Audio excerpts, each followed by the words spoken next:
vía digital para esta reunión. Bueno, vamos a conversar con Luis Alvarado, comisionado de la Adjuntía para la Prevención de Conflictos Sociales de la Defensoría del Pueblo. Señor Alvarado, nuevamente, ¿cómo está? Yo le dejaba una pregunta antes de escuchar los titulares que tenía que ver con cómo han ido intensificándose o incrementándose los conflictos sociales en las últimas semanas. Sí, de acuerdo al reporte al sistema de monitoreo de la Defensoría del Pueblo, hemos pasado en un año de 194 conflictos a 208 conflictos. Wow. Y de 143 acciones colectivas de protesta a 363, wow, que es el último registro que tiene el mayor número. A ver, detengámonos ahí porque me parece que es un incremento significativo. Me da la impresión que incluso se ha más que duplicado. Explíquenos bien a qué se refiere con ese concepto. En cuanto al número de conflictos, se refiere al número de conflictos nuevos que han ingresado. Porque recuerde usted que se trata de un número acumulado de conflictos que mes a mes reporta la Defensoría.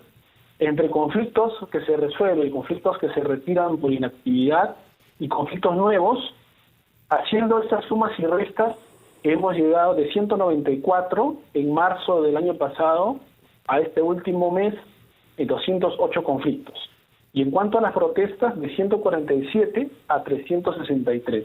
Que es el mayor número. Wow, es decir, entonces, la gente está saliendo más a protestar en este momento a las calles. Así es.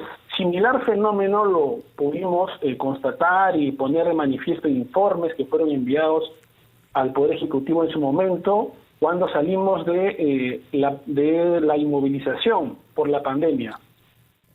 Entre los meses de mayo a junio del 2020 también hubo un incremento considerable de las protestas a medida que se iba superando. Entonces estamos entre otro ciclo de un incremento en el número de conflictos sociales y de protestas, pero no solo en cuanto al número, porque en el caso de las protestas estamos viendo que hay un incremento también de la violencia en las protestas. Es decir, se afectan derechos de terceros, se afectan derechos de la propiedad público-privada, y se afecta incluso la provisión de servicios públicos. La Defensoría del Pueblo ha señalado que la protesta es un derecho, pero su ejercicio violento deslegitima la protesta y no permite atender con una adecuada acción al Estado que pueda atender estas demandas. Es decir, para puntualizar nuevamente, señor Alvarado, no solo hay más protestas en las calles en los últimos meses, sino que estas son más violentas y están afectando a personas que no están involucradas en estos pedidos.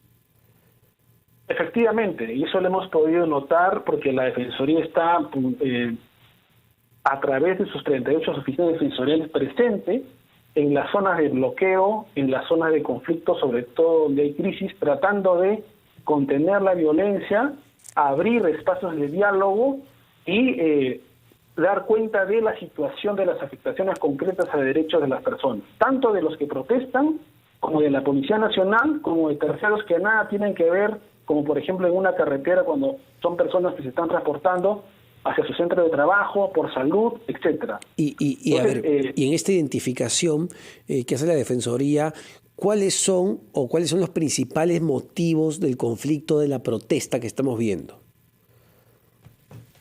Hay múltiples razones. Los conflictos son multicausales. En general, apreciamos una sobreexpectativa en las demandas que se están planteando. Se tratan de procesos, en muchos casos, se tratan ya de conflictos que tienen procesos de diálogo instalados. Pero se está tratando de retomar una nueva agenda, se está tratando de introducir nuevas demandas que cortan el proceso que se venía avanzando. Y por otro lado, también estamos en una etapa preelectoral y también muchas de las organizaciones están buscando postular. Entonces hay hay un movimiento social que tiende a tratar de que sus demandas sean atendidas en el muy corto plazo. Y también existe una inestabilidad política que también hace que la población considere que la protesta es el mejor medio para que pueda acceder a sus demandas desde el Estado. Es decir, a ver, no sé si le he captado bien, pero hay mucha expectativa, hay mucha promesa no cumplida. Esto está generando el malestar, esto está generando o gatillando estas manifestaciones de protesta que vemos en las calles.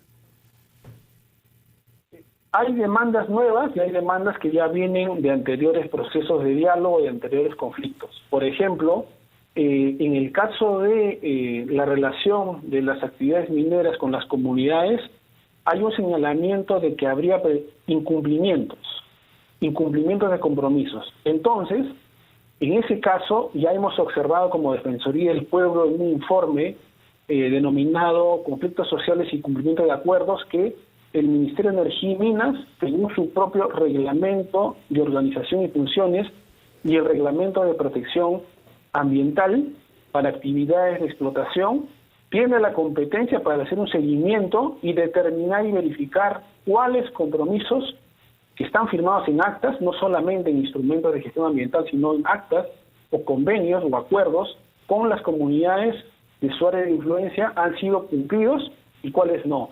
Entonces estamos frente a una competencia que le corresponde al sector energía y minas que tiene que desarrollar y no se debería esperar, como en algunos casos estamos evidenciando con la participación de la Defensoría, que hay una crisis o hay un escalamiento del conflicto para verificar que esto se ha cumplido o no. Es decir, señor Alvarado, hay un rol mucho más pasivo de parte del Ejecutivo, porque hay que recordar, en la presidencia del Consejo de Ministros hay un área especializada en conflictos sociales y ministerios importantes como el de Energía y Minas, Ministerio del Ambiente, incluso Agricultura, también tienen áreas especializadas en conflictos sociales. ¿Hay una pasividad de parte del Ejecutivo de no hacer nada ante estas protestas? La Defensoría hace recomendaciones al Estado. Y la recomendación no es de ahora, ya la hemos hecho desde el 2020, el 2021, y la seguimos señalando claramente, que es una competencia que se debe poner en ejecución y que permita señalar claramente, por ejemplo, en el sector de energía y minas, cuántas empresas vienen cumpliendo y cuántas no. Además, porque no es un ejercicio sencillo hacer esta verificación, porque en muchos casos requiere del concurso de todos los actores, tanto las comunidades, las empresas, los municipios, entre otras instituciones que tienen que hacer que se pueda cumplir ese acuerdo. Entonces, en algunos casos hay avances, en otros hay incumplimientos o retrasos, y eso lo hemos podido evidenciar en la última reunión en la que la Defensoría del Pueblo participó el pasado miércoles, en Fuerabamba, con el conflicto Las Bambas y la comunidad de Fuerabamba. La comunidad señala que hay un incumplimiento y la empresa señala que ha avanzado con un incumplimiento. Entonces, se propuso en ese momento al Ministerio de Energía y Minas que haga una propuesta de ser como Estado un verificador de si se cumplió o no. Como no se había hecho, se ha dejado esa propuesta en ese sentido para que sea un tercero, ni la comunidad ni la empresa, quien pueda hacer este seguimiento y esta evaluación y determinar qué tanto se ha cumplido y qué tanto no. Perfecto. Muchísimas gracias, señor Luis Alvarado, comisionado de la Adjuntía para la Prevención de Conflictos Sociales de la Defensoría del Pueblo, sobre la situación de conflictividad social que enfrenta nuestro país. La protesta se ha incrementado de manera considerable en los últimos meses, pero no solo esto, también la intensidad, la violencia que vemos el día de hoy en estas protestas. La pregunta es, ¿qué está haciendo el Ejecutivo para justamente calmar los ánimos? Hay que recordar, por ejemplo, Cuajone, ¿no? La protesta en Cuajone, en esta mina importante en Moquegua, más de 50 días en esa situación. 12:45.